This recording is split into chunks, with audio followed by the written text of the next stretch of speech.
இப்போ ஒரு மாடு கன்றுக்குட்டியை இட்டுச்சு அப்படின்னா வெறும் 3ல இருந்து 4 நாள் வரைக்கும் தான் அந்த மாடு அந்த கன்றுக்குட்டியோட இருக்கும். அதற்கு பிறகு அந்த கன்றை பிரிச்சுடுவாங்க. இதற்கான காரணம், இப்படி பிரிக்கிறதால 30% அதிக அளவு பால் உற்பத்தியை அந்த மாடு செய்யும் அப்படின்றதற்காக.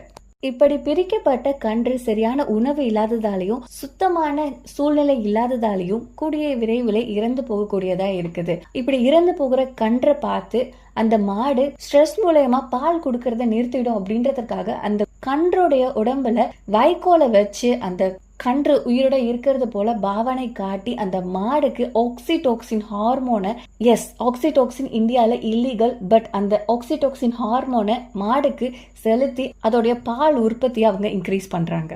இப்படியே மீண்டும் மீண்டும் அந்த மாட்டுக்கு விந்தணுக்களை ஆர்டிபிஷியலா செலுத்துறதா இருக்கட்டும், அந்த கன்று பிறந்து அதை பிரித்து திருப்பி பால் கொடுக்கறது, இது போல் சுமார் 8ல இருந்து 10